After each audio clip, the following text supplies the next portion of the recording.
Thank you very much, everybody. What a great song that is, but we'll cut it a little short because we have some business to discuss. What a group of smart ones we have in front of me today. That's about as good as it comes. Up here, the brain power, the greatest power of them all, the brain power.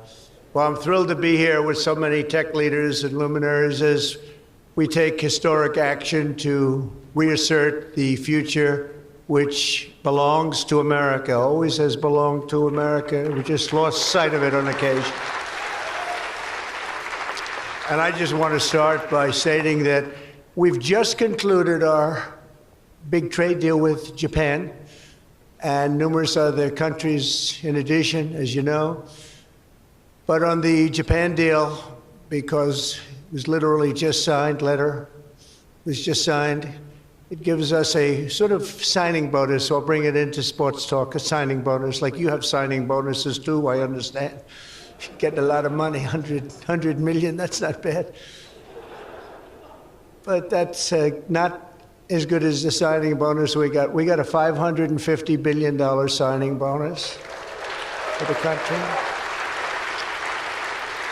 And we had the tariff at 25%. As you know, we had a tariff at 25%. And these are great people that we negotiated with, but we agreed to reduce it to 15 based on the fact that Japan has agreed for the first time ever to open up its country to trade so that all of our American businesses and business geniuses, including many in this room, can go out and do business openly and freely in Japan, a very rich and prosperous and profitable and wonderful country, frankly. And we will pay a zero tariff as we do business in Japan. So we're paying zero, they're paying 15. We're getting $550 billion. And to be exact, it's 90% of that, but we control the whole lot of it. And it's really been great. And they're very happy, and their stock market went up, and our stock market went up, and that's supposed to be the way it is. Ours went way up, and theirs went up. And we've made numerous other deals like that. But the opening up of a country is very important to us. We have numerous countries that have opened their doors, just made some incredible transactions, but we're going to have a very, very simple tariff for some of the countries. You have so many countries, you can't negotiate deals with everyone, so we'll have a straight, simple tariff of anywhere between 15 and 50%. A couple we have 15 because we haven't been getting along with those countries too well, so we just say, let's pay 50, and that's the way it is. But remember, we get countries that were closed, always closed. Everyone in this room would never remember any of them to be open. We've offered such a deal to the European Union where we're in serious negotiations, and if they agree to open up the union to American businesses, then we will let them pay a lower tariff. So the tariff is very important, but the opening of a country, I think, can be more important if our businesses do the job that they're supposed to be doing. Such openings are worthy of many points in tariffs, and they're a good thing, not only for, as an example, Japan or Europe, but certainly a great thing for America because it allows our businesses to go out and fairly compete and do really well if they compete properly, like the people that I know. Everyone in this room practically I know has competed very successfully. I haven't seen any, and I know the losers just like I know the winners. I tell you, I don't see any of the losers here. But now if some of the countries that pay 25% or more on autos complain, remember that Japan was willing to pay upfront the $550 billion for that privilege of negotiating with the United States of America. We also made a deal yesterday with the Philippines and Indonesia, which in both cases will be opening up their country. And we're in the process of completing our deal with China. And as you know, the UK, we made a deal. It was a very good deal for everybody. Everybody's happy. It's always nice when everybody can be happy.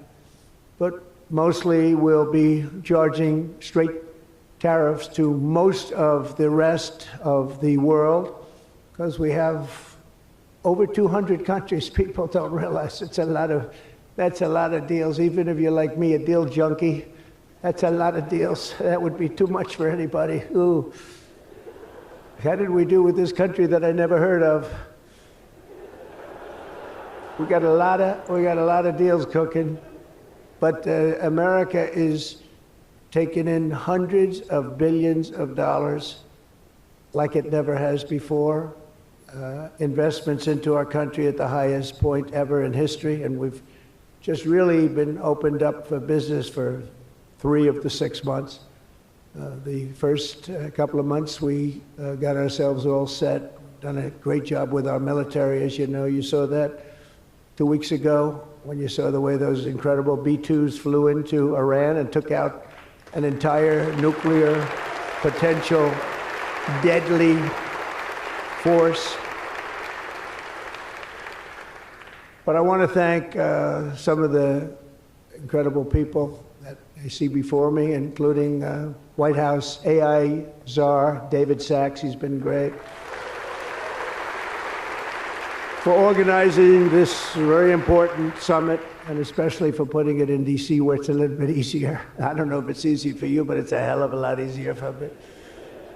Along with his colleagues at the All In podcast, which is very good. I did that podcast a year and a half ago, and I said, this is something, it was pretty new, pretty raw. Everybody I knew saw that podcast. I said, well, he's got something pretty good. Who is that guy? He's a smart guy, by the way. I think if I ever get in, which at the time people were saying I had a shot, not as good a shot as it turned out. We won in numbers that nobody believes. We won every swing state. We won by millions and millions of votes, winning the popular vote.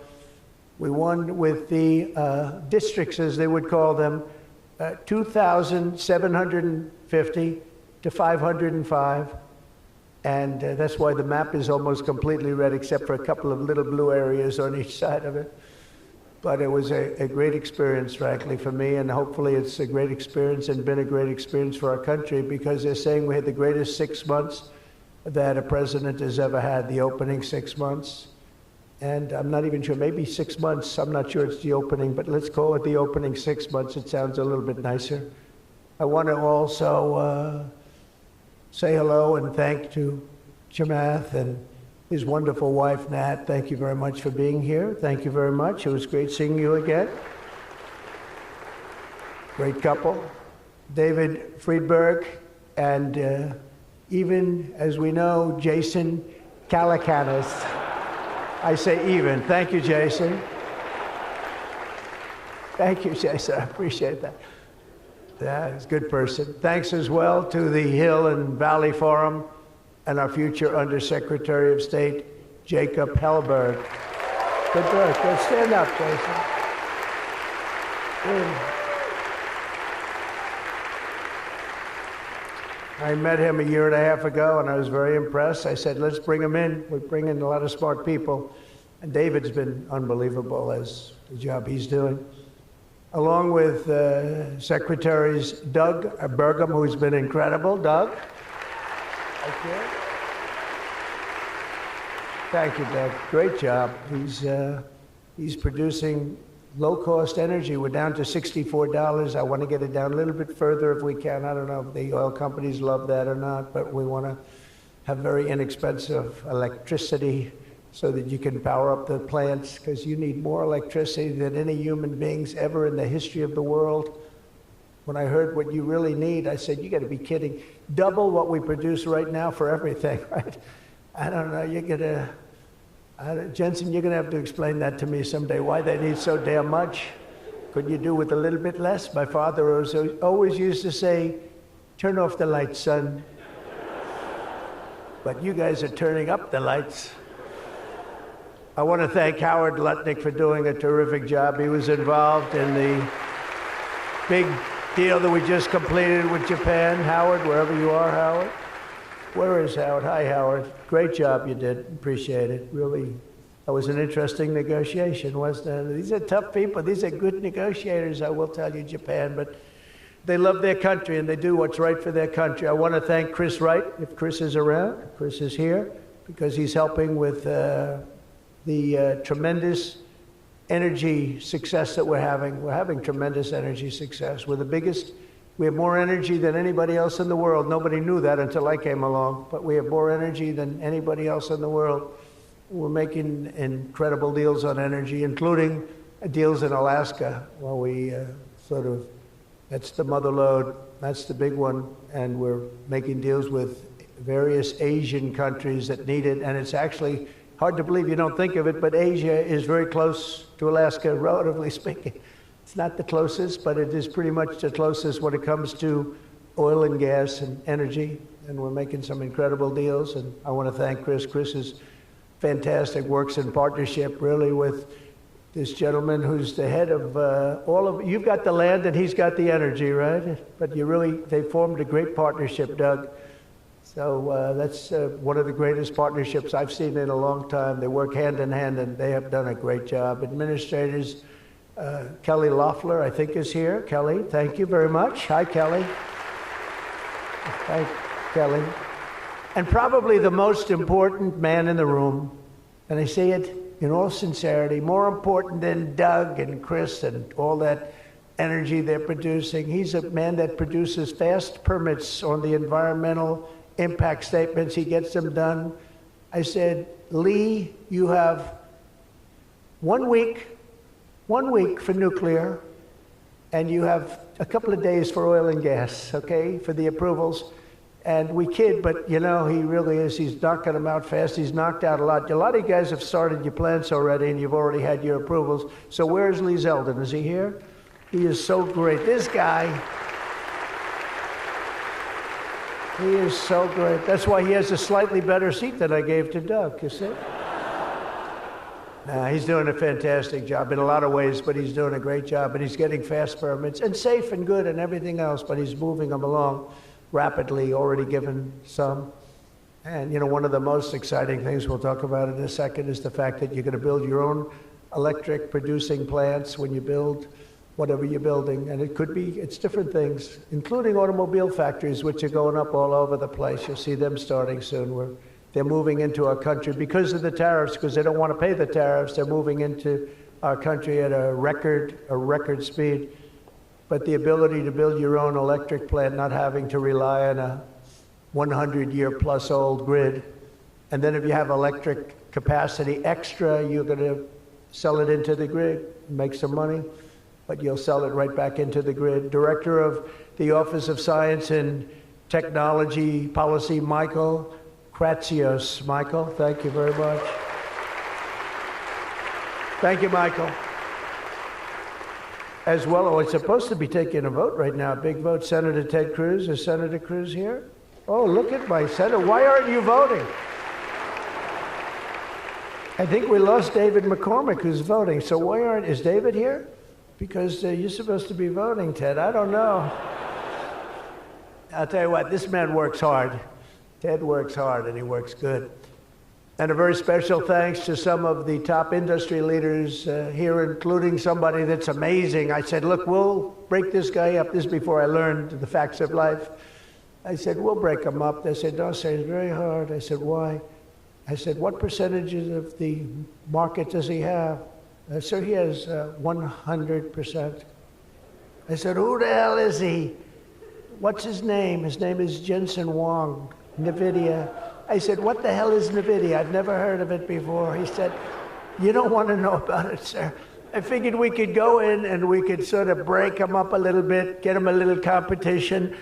And I found out it's not easy in that business. I said, supposing we put the greatest minds together and they work hand in hand for a couple of years. He said, no, it would take at least 10 years to catch him if he ran NVIDIA totally incompetently from now on. So I said, all right, let's go on to the next one. And then I got to know Jensen, and now I see why. Jensen, will you stand up? What a job. What a job you've done. Man. Great. He's a great guy, too. Lisa Su of AMD. Lisa? Thank you. Congratulations. Great job. Sham Sanikar of Palantir. We buy a lot of things from Palantir. Where are you? Are we paying our bills? I think so. We just made a deal with the European Union where they're going to pay the United States of America 100% of the cost of all military equipment. They're going to ship it to the European Union, and then they'll distribute it, and much of it will go to Ukraine. It's been a long time since you've heard those words, because we're in for $350 billion. But now we send it to Europe, and Europe pays, and they were great. We had a tremendous NATO meeting a few weeks ago, and it was pretty amazing, actually, what happened. They agreed to go from 2% to 5%, and they had 2% where they didn't pay. They have 5% where they've already paid. That's a big difference. That's trillions of dollars, actually, trillions. But they're going to spend that money in the United States with our defense companies, and we're going to send it to them, and they'll distribute the equipment that we send. So that's the way it should have been 3 years ago, frankly. And Jeff Sprecher, the other half of that incredible family, is he here? Is he here? He's a fantastic guy, international, intercontinental exchange, and he's been a friend of mine for a long time, the husband of Kelly, who's really doing a good job. You are really doing a good job. Small business, which is actually big business if you add it all up, right? It's probably the biggest bank there is, but they call it small business, and she's done a fantastic job. Thanks, Kel. Say hello to Jeff. As we gather this afternoon, we're still in the earliest days of one of the most important technological revolutions in the history of the world. Around the globe, everyone is talking about artificial intelligence. I find that too. Artificial, I can't stand it. I don't even like the name. You know, I don't like anything that's artificial. So could we straighten that out, please? We should change the name. I actually mean that. I don't like the name artificial anything, because it's not artificial. It's genius. It's pure genius. And its potential to transform every type of human endeavor and domain of human knowledge, from medicine to manufacturing to warfare and national defense.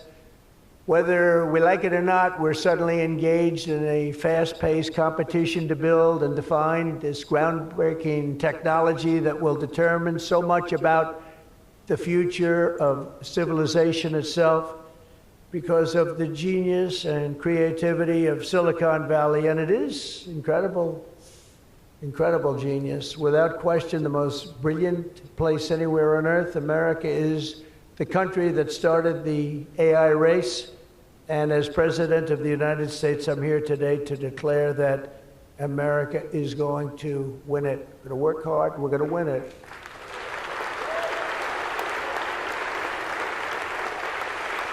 Because we will not allow any foreign nation to beat us. Our children will not live on a planet controlled by the algorithms, the adversaries advancing values and interests contrary to our own. We don't want to have contrary interests. We want to get along, and we'll get along with other countries. We're having a great relationship, as I told you, with those countries that we mentioned, with Japan and Indonesia and so many others.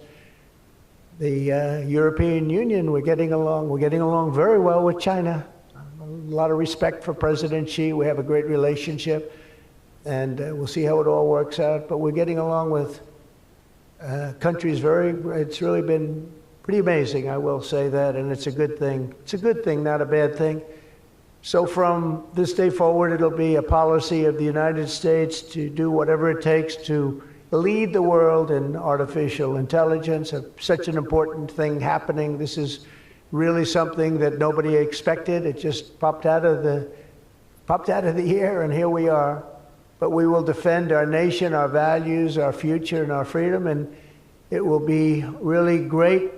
But what we really need to be successful is a very simple phrase called common sense, and that begins with a common sense application of artificial and intellectual property rules. It's so important. You can't be expected to have a successful AI program when every single article, book, or anything else that you've read or studied, you're supposed to pay for. Gee, I read a book, I'm supposed to pay somebody. And you know, we appreciate that, but you just can't do it because it's not doable. And if you're going to try and do that, you're not going to have a successful program. I think most of the people in the room know what I mean. When a person reads a book or an article, you've gained great knowledge. That does not mean that you're violating copyright laws or have to make deals with every content provider.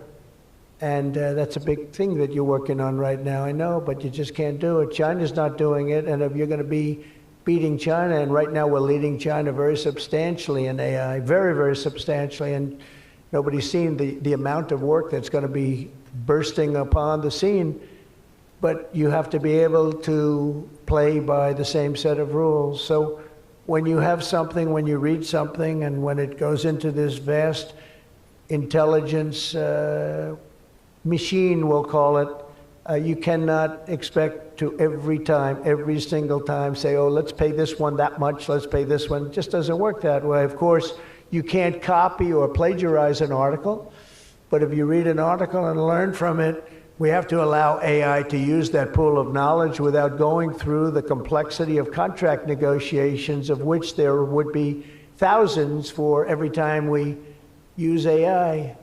We also have to have a single federal standard, not 50 different states regulating this industry of the future. And some people would say, gee, that's an unpopular thing to say. I was told before I got up here, this is an unpopular thing because some people, they don't want that. But I want you to be successful. And you can't have one state holding you up. You can't have 3 or 4 states holding you up. You can't have a state with standards that are so high that it's going to hold you up. You have to have a federal rule and regulation. Hopefully you'll have the right guy in this position that's going to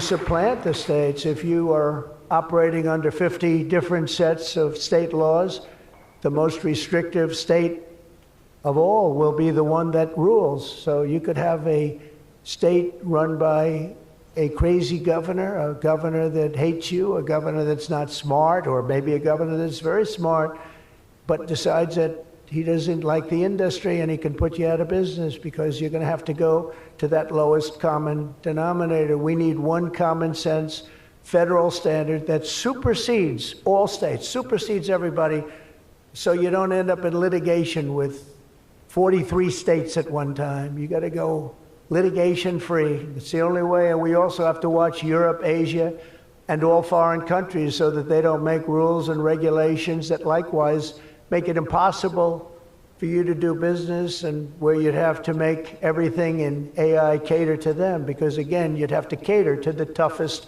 country or to the toughest state. You can't do that because it would ruin it. I just terminated all of the, as an example, California car emissions rules, which were a disaster. It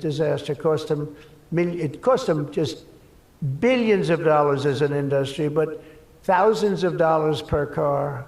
The emission rule standard, because they were making the production of an automobile almost impossible and at a tremendously higher cost, much more expensive than it should cost, for very little gain, for actually, in my opinion, negative gain. The automobile was worse. Under this administration, our innovation will be unmatched and our capabilities will be unrivaled. And with the help of many of the people in this room, America's ultimate triumph will be absolutely unstoppable. We will be unstoppable as a nation.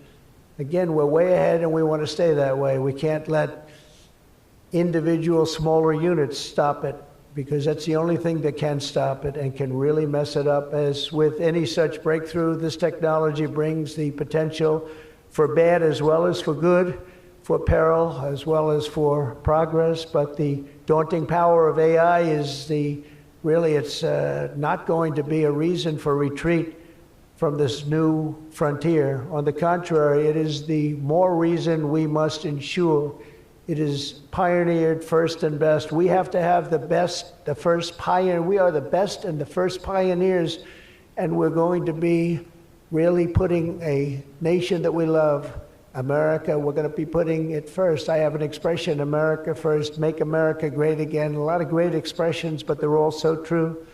We're going to make America great again. We're going to make this industry absolutely the top, because right now it's a beautiful baby that's born. We have to grow that baby and let that baby thrive.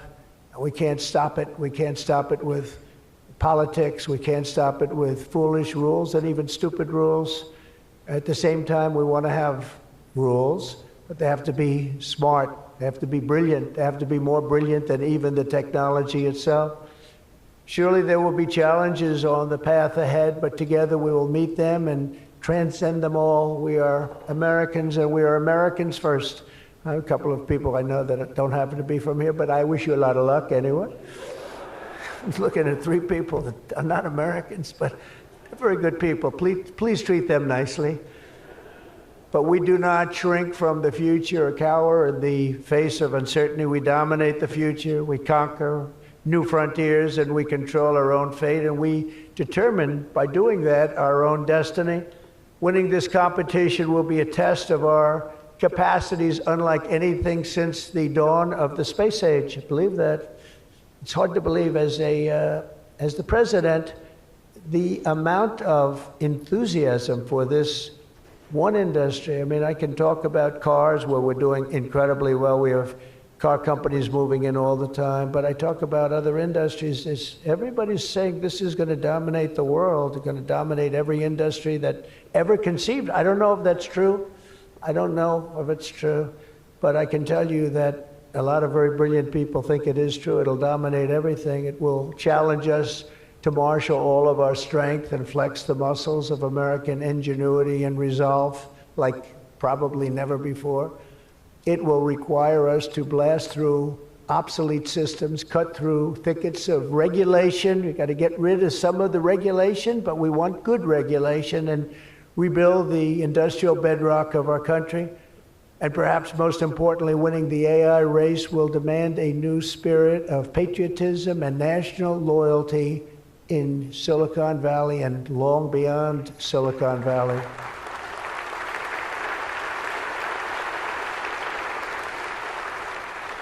For too long, much of our tech industry pursued a radical globalism that left millions of Americans feeling distrustful and betrayed.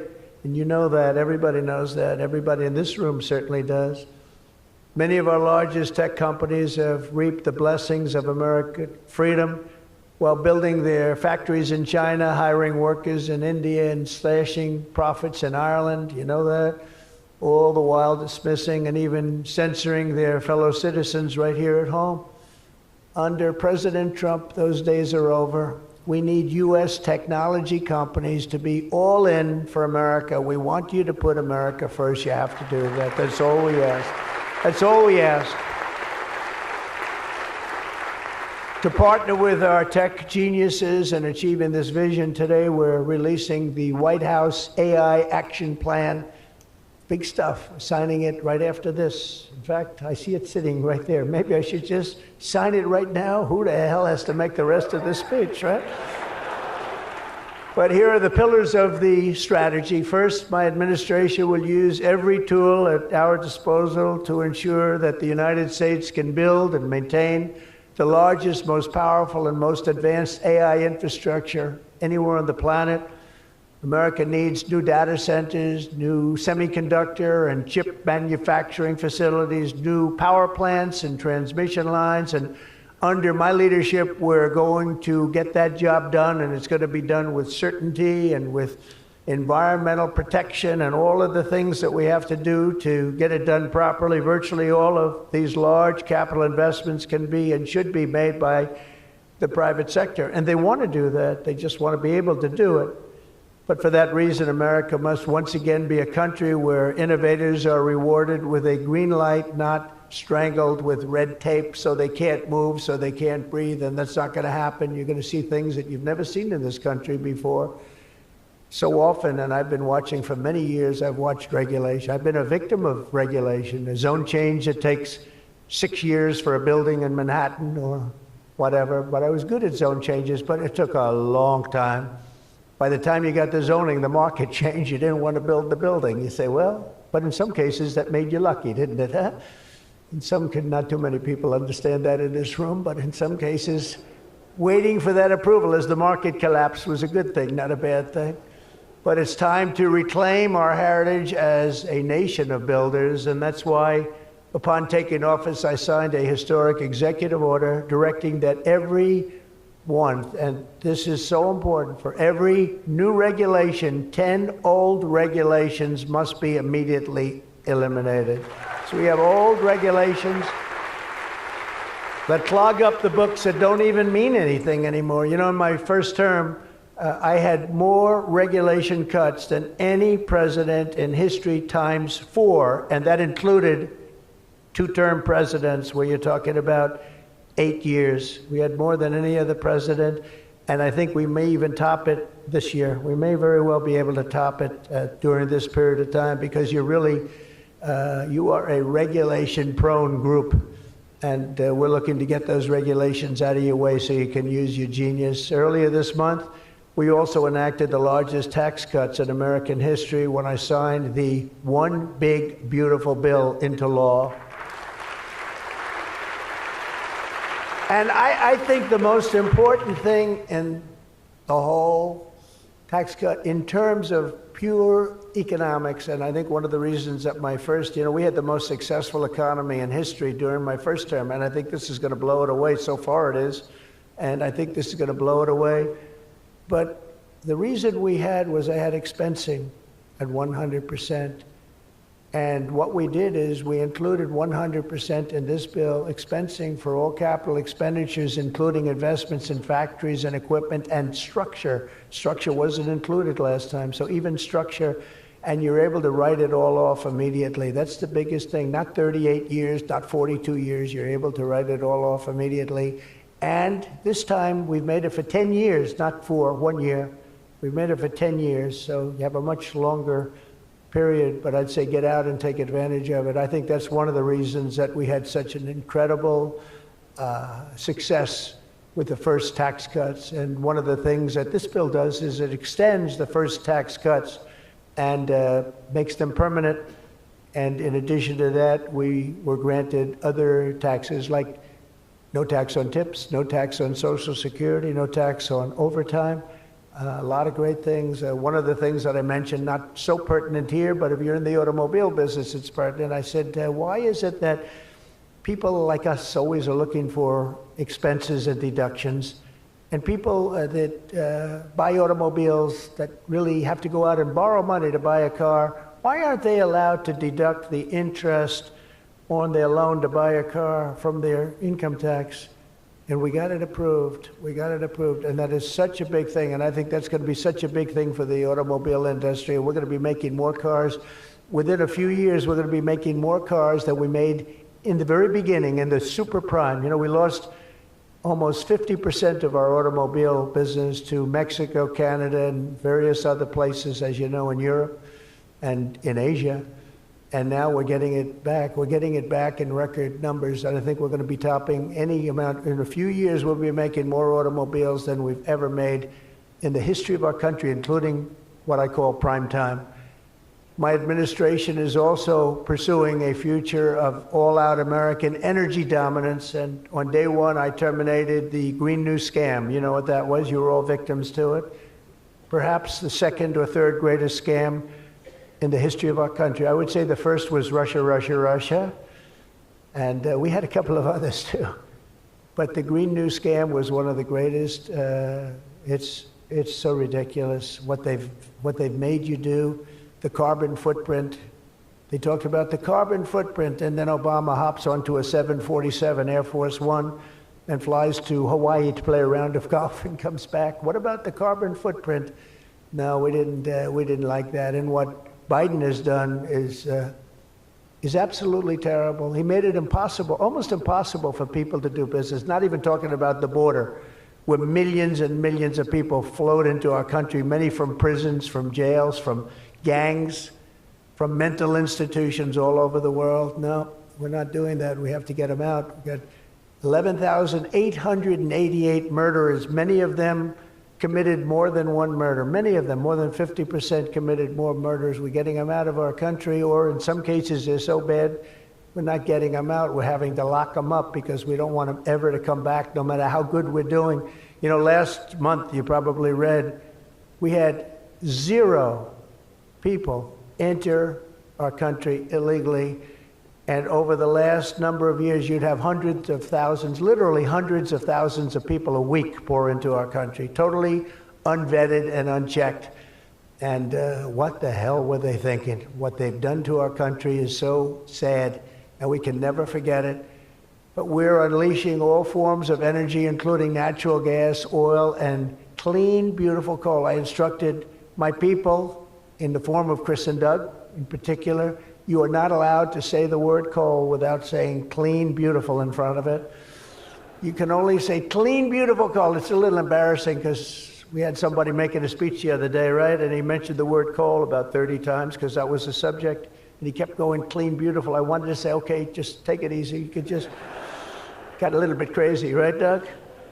But it's, you know, China's using it. They're building now 57 big power plants, all fueled by coal, and we have to compete, we have to win, and we're going to have clean, beautiful coal, but we have more coal than any, we have more anything in terms of energy than anybody, oil and gas, we also have more coal.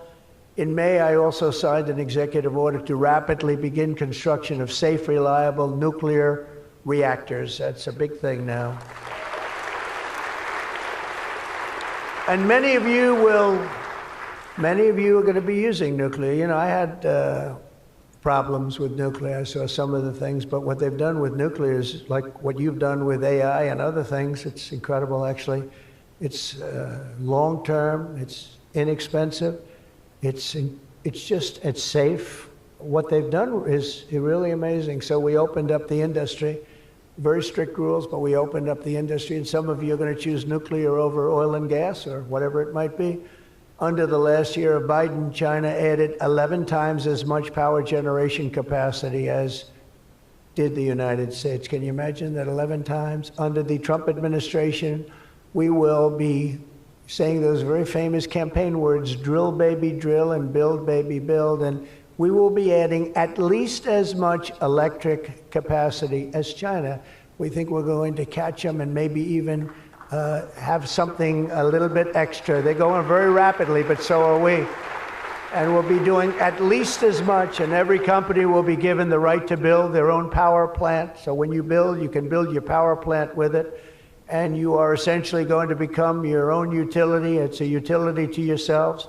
And as I said, any excess energy you're going to sell back to the grid and make plenty of money doing it. As a result of these pro-American policies since my election, we're seeing trillions and trillions of dollars in new investments. So at this moment, we have almost $17 trillion coming into this country. There's never been a period of time like that. And that's in a period of a few months. In a few months, Meta, Amazon, Google, Microsoft are all investing $320 billion or more in data centers and AI infrastructure this year. Those companies are really, they're really going at it, and they're very smart people, very good people. I got to know a lot of them. You know, I didn't like them so much the first term when I was running. I wouldn't say I was thrilled with them, but I've gotten to know them and like them, and I think they got to like me, but I think they got to like my policies maybe much more than me. NVIDIA has committed $500 billion over the next 4 years. Thank you, Jensen. I'm sure that'll be a good investment. If you're doing it, it's good. Thank you very much. It's a great statement. Last week, I was in Pennsylvania as 20 companies announced $92 billion with David McCormick, senator, great guy from Pennsylvania. $92 billion in energy and data center projects, including what will soon be the largest natural gas power plant anywhere in North America. They're going to town. It's already under construction, the largest in North America by far. For decades, we had leaders who spent their time focused on building up foreign nations. Under the Trump administration, we are going to have leaders who are going to build up our nation. This colossal investment in AI infrastructure and many other industries, for that matter, such as automobiles and so many other things, will also create thousands and thousands of great-paying jobs, the kind of jobs we want, including lots of blue-collar jobs. And you know, our numbers are very good right now, but wait till you see these numbers in 2 years from now. It will mean higher wages and more opportunity for millions of energy workers, HVAC technicians, engineers, electricians, and the hardworking citizens who make our country run. These are great people that make our country actually run. To ensure America maintains the world-class infrastructure we need to win today, I will sign a sweeping executive order to fast-track federal permitting, streamline reviews, and do everything possible to expedite construction of all major AI infrastructure projects. And this will be done. You will get so good a service in so many ways, not only from Lee with the environment, but you need many other types of permits, and you're going to go so fast. You're going to say, well, wait a minute, this is too fast. I didn't expect to go this quickly. This is a problem. I may cause a problem in opposite, but including factories, data centers, and power plants of all kinds, the United States will have total industrial and technological supremacy. The second pillar of our action plan for AI dominance is to get the entire world running on the backbone of American technology, and I think that's very much happening right now, and I think it's going to happen. The last administration was obsessed with imposing restrictions on AI, including extreme restrictions on its exports. As you know, they made it very difficult to export. This alienated American partners and drove even our friends into the arms of China and other countries. That's why upon taking office, I repealed the so-called Biden diffusion rule. Can you imagine that? That crippled American AI exports, the Biden diffusion rule. I wonder who came up with that name, because he has no idea what it is. He had no idea what it was. He came up with a rule. I wonder who drew that one. I wonder, was that signed by the AutoPen, I think, because they went to him and said, we're going to do a diffusion rule. Mr. President, what? What? It's okay, the AutoPen will take care of it. It's one of the greatest scandals in the history of our country, let me tell you. Under my administration, we will maintain necessary protections for our national security, but we will never forget that the greatest threat of all is to forfeit the race and force our partners into rival technology. We're not going to do that. We're not going to do that. Okay?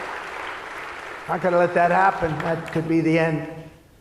When I traveled to the Middle East in May, every leader I met was thrilled to do business with American tech firms and with America, and they were all thrilled to meet me, believe it or not. It's hard to believe, isn't it? But they were. By the way, most powerful woman in the world is here today. Susie Wiles, stand up, please. Susie Wiles, Chief of Staff. She can take out a country with a mere phone call. No, they just voted her the most powerful woman anywhere in the world. She might be the most powerful person in the world, I think. But she's done hasn't she done a good job, though, huh? Good. But we're going to come home with trillions and trillions of dollars in deals, and that's the way it is. But the King of Saudi Arabia, I met three great leaders. I went to three countries predominantly. King of Saudi Arabia said, and I can say that Qatar and UAE, the leaders, brilliant guys, great people, they said the same thing. They said, you know what, that 1 year ago, your country was dead. It was a dead country. They were looking at China, they were looking at other places, but you had a dead country. And today, Mr. President, you have the hottest country anywhere in the world. They said that, and they meant it so strongly. And when I went to NATO 2 weeks ago, where we made the deal where they pay 5% instead of 2%, they said the same exact thing. They said, boy, I tell you what a difference it is. It's a year ago, you people were dead. We didn't think you were going to make it as a country. Today, you're the hottest country in the world. They all said it. All those leaders said it, 30 of them. So today, I'm signing another major executive order that will turn America into an AI export powerhouse. Under this order, Secretary Lutnick and Secretary Marco Rubio's doing a great job as Secretary of State, will work to rapidly expand American AI exports of all kinds, from chips to software to data storage of all kinds. And that's very important. That's going to give you the freedom to do what you want to do. And third, once and for all, we are getting rid of woke. Is that okay? Because I know you had to hire all woke people. I heard you had to hire all woke people under some of these things. How about the chips, where they give you the chip nonsense, where they give you billions of dollars if you only build a chip company? These people have plenty of money. They don't need the money. They need the permits. They need the rights to do it.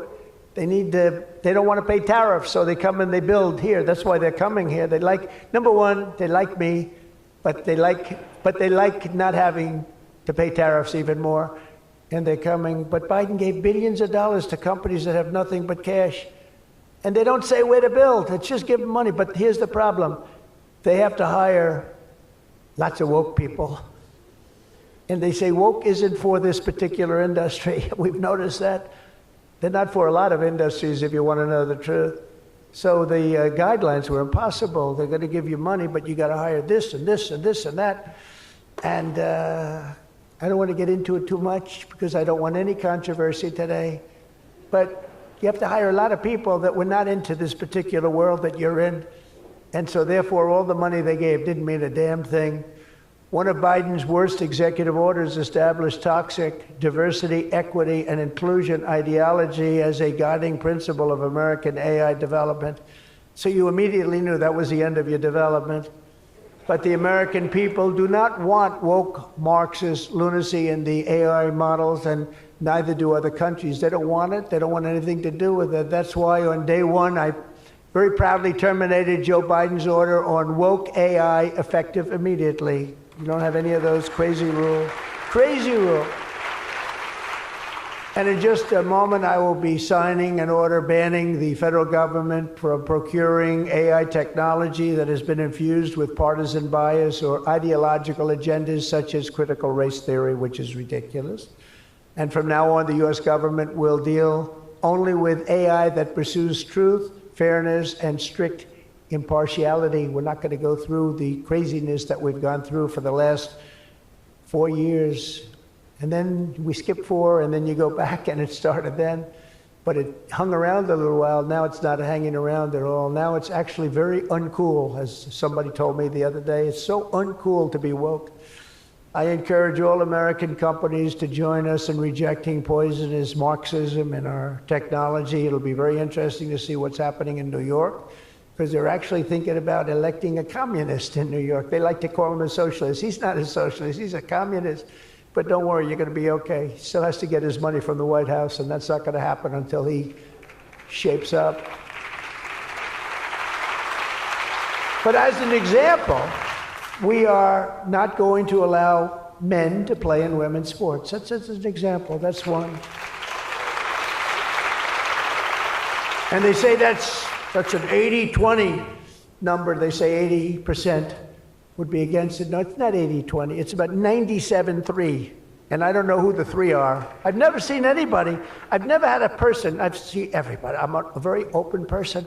They come up to me and they talk to me. I've never had anybody come up, "Sir, you have to let men play in women's sports." I've never had it. I deal with hundreds of thousands of people. Every time I talk to somebody, they talk about AI, they talk about everything, but they've never said, "You gotta allow, this is ridiculous. Men should be allowed to play in women's sports." It's sort of crazy, isn't it, huh? You have to see, did you see the race? It was a race, a long distance marathon, one of those all-day deals, and we had one of the great female runners, and we had one of the great male runners, and at the end of the day, he won the race by 5 hours and 14 seconds. They waited around for the really good athlete female. It's very demeaning to women, I want to tell you that, but they waited, her parents were waiting for hours. Somebody said, "Why don't you go back to the hotel and sleep for a few hours and come back and meet your daughter?" This is what they do. You got to see the weightlifting records, though. They're the best of all. A woman lifted 212 pounds. It was a world record. It held for 18 years. And now a man who transitioned came up and looked at the bar. "How much is it?" 212 pounds. "Oh, let me try it." Bing, bong. I think he broke the record by 109 pounds. It's going to be a long time. It's going to be a long time before a woman catches that.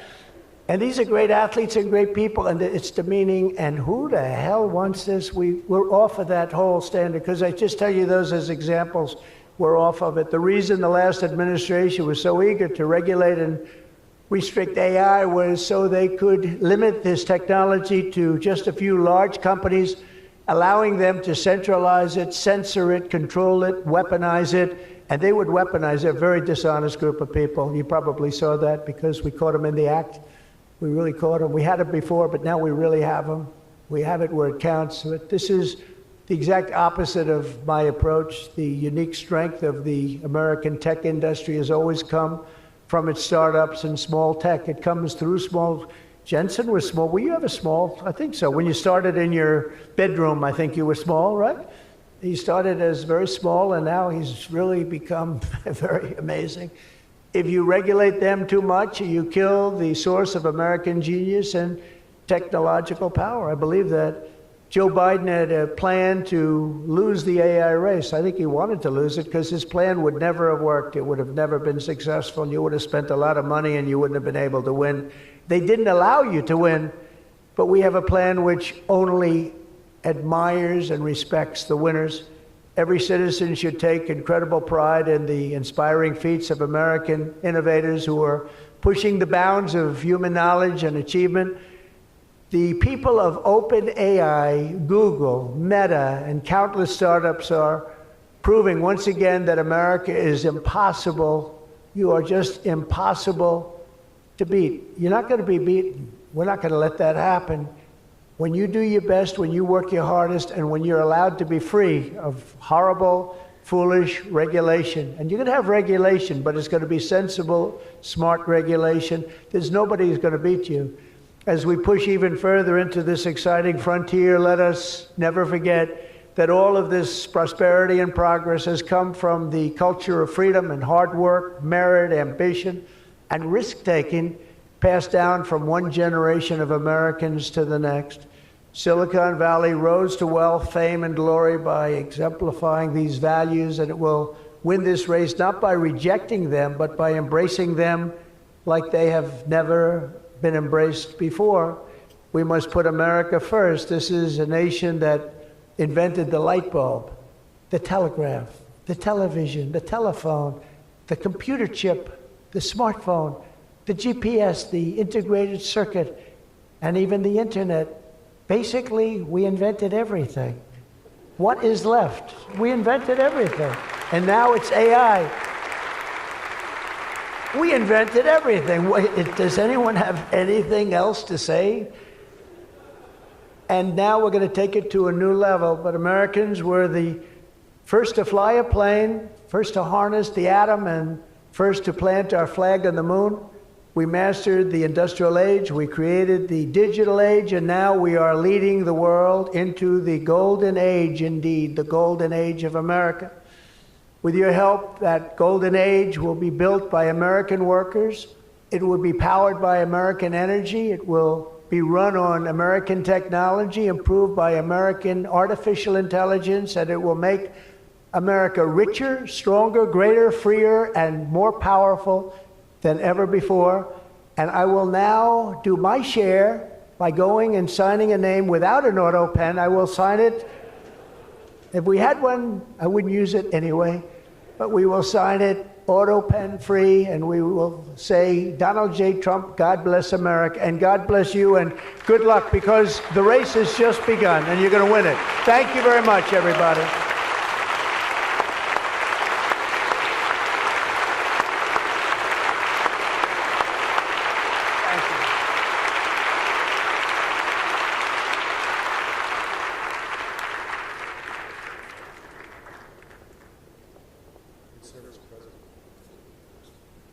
Mr. President, the first executive order that we've prepared for your signature today relates to federal permitting for data center infrastructure. As you mentioned during your speech, this is a crucial issue affecting the entire AI industry. What this executive order will do is establish fast-track permitting and ensure that the federal government is working to get data centers approved and through the permitting pipeline as quickly as possible.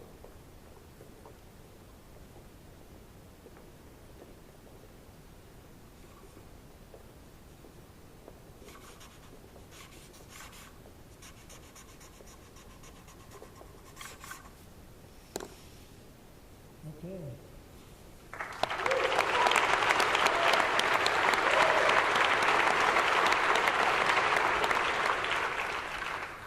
As you said before, sir, it's absolutely essential that American AI models and the American AI industry dominates the future of this industry around the world. What this next executive order will do is promote, through various instrumentalities of the federal government, the export abroad of American AI models to ensure American AI dominance in the future.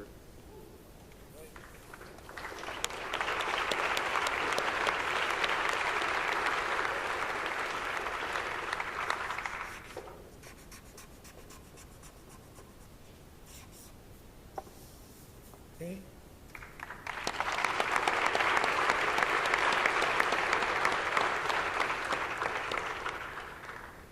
And lastly, sir, as you said in your speech, we don't want woke AI. We want AI models based on accurate information that give accurate information and accurate answers.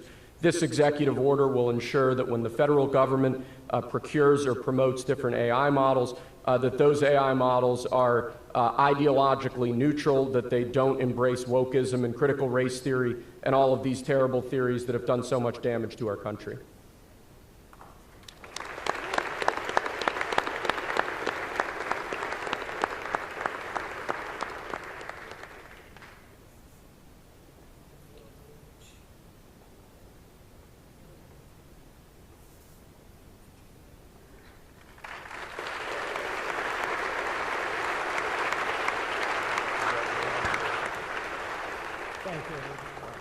Thank you very much, everybody. Good luck. Good luck. Thank you.